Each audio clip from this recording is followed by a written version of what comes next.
Je reviens encore. Je souhaite de commencer pour la première fois au Sénégal de faire la journée mondiale de la stomie. Briser le tabou, briser le silence. Octobre Rose. Je suis fin prête à passer dans les différentes presses. C'est quelque chose que j'ai souhaité il y a longtemps. C'est quelque chose que j'ai voulu il y a longtemps, mais je n'ai pas eu la chance. Et je suis impatiente de voir le jour, de parler devant la presse à propos de la stomie, pour briser le tabou de la stomie en Afrique. Je suis fin prête à parler par rapport à ça. Je suis fin prête pour le marche bleu de la stomie, pour faire le marche bleu, pour briser le tabou de la stomie. C'est quelque chose qui n'est pas facile. C'est quelque chose qui n'est pas facile du tout pour les autres, de devoir de parler leur vie privée, leurs problèmes de santé.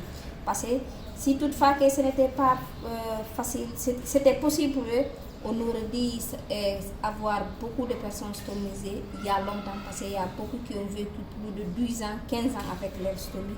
Mais je vais inviter tout le monde à parler de leur stomie. Moi, ma stomie, c'est ma meilleure amie. Depuis que je l'ai eue, elle est ma meilleure copine. Je l'adore beaucoup. Hop, c'est ma meilleure amie, je l'adore beaucoup. C'est l'un et l'autre. Ma stomie ne peut pas vivre sans moi, et moi aussi je ne peux pas vivre sans ma stomie. C'était la meilleure solution pour moi, et depuis que je l'ai eue, je remercie Dieu merci. J'ai peu de problèmes quand même, il n'y a pas de problème. Et la douleur, le calvaire que j'avais avant de l'avoir, tout est passé. Moi je me suis dit que c'est la meilleure solution pour moi de vivre avec cette stomie, et je l'en veux, je l'adore beaucoup, et je l'ai accepté tel qu'il est. Je sais que c'est pas facile pour tout le monde de m'accepter quand même en tant qu'une femme célibataire qui n'est pas encore mariée. C'est pas facile pour tout le monde de m'accepter quand même, mais c'est pas facile pour moi d'aller partout là où je vais. C'est pas facile pour moi d'avoir n'importe quel ami comme avant. Je sais que j'ai perdu beaucoup d'amis auparavant. J'ai perdu beaucoup d'amis. Je ne peux pas aller partout là où je vais à cause de ma stomie. Parce que, pourquoi je l'ai dit ainsi? Je peux aller parce que la poste, elle peut faire des fuites à tout moment.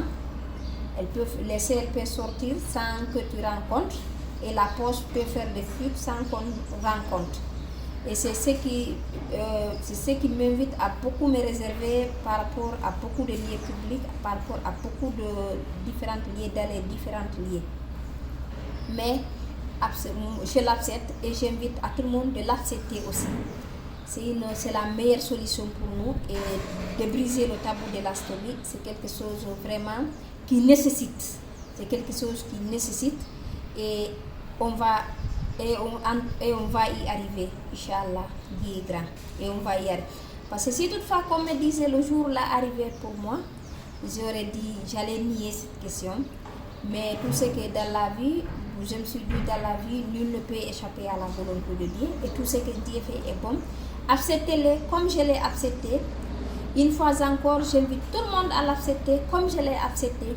Parce que moi, c'est un plaisir pour moi de rencontrer les personnes stomisées. Surtout un nouveau patient qui m'appelle, qui a besoin de me rencontrer. Ça me rend plaisir, ça me donne de plus de courage. Parce que c'est quelque chose que je pense, c'est quelque chose que je n'attendais pas auparavant. Lorsque j'ai eu ma stomie, je pensais que j'étais la seule personne stomisée, et finalement j'ai vu que je ne suis pas seule. Il y a des gens qui ont vécu des dizaines d'années, des dizaines d'années avec leur stomie. En Afrique, précisément au Sénégal ici, il y a des stomisés ici qui ont fait plus de 10 ans, 15 ans avec leur stomie. C'est quelque chose qui m'a beaucoup réconfortée.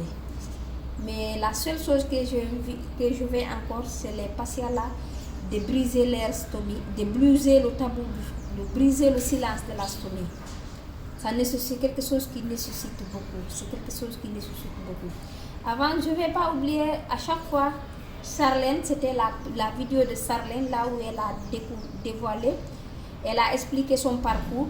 Je ne vais pas l'oublier, à chaque fois je vais parler de Sarlène. Sarlène, C'était la première vidéo que j'ai regardée le jour que je vais avoir mon mastomie. Le 13 mars 2020, c'était la première vidéo que mon médecin m'avait montré pour que je puisse prendre du courage d'accepter l'astomie. C'était la première vidéo de Sarlène.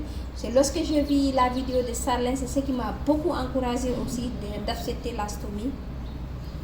Et pendant 2 mois, c'est la vidéo, à chaque fois c'est la vidéo de Sarlène que j'allais regarder pour avoir beaucoup de courage. Bon, moi je me suis dit, avec cette jeune dame qui a finalement accepté l'astomie, comme elle disait, ça n'a pas été facile pour elle de l'accepter au début, mais elle a fini par l'accepter. Et moi aussi, je suis focalisée par Sarlène, j'ai fini par l'accepter. Ensemble, nous allons vaincre. Ensemble, nous allons vaincre. Ensemble, nous allons y arriver. Bon courage, bon courage, bon courage. Hope va avoir un an demain. Avec ça, elle va avoir un an demain. Un an. Elle va avoir 2 ans autant pour moi. Je m'excuse. Elle va avoir 2 ans demain, 13 mars. À chaque 13 mars, j'ai hâte de voir ce jour. Et je vois que Hope ne fait qu'évoluer, Hope ne fait que grandir. Et je fais que grandir avec elle. Et je vais grandir avoir beaucoup d'années avec elle. C'est ce que je le souhaite. Merci beaucoup. Merci tout le monde.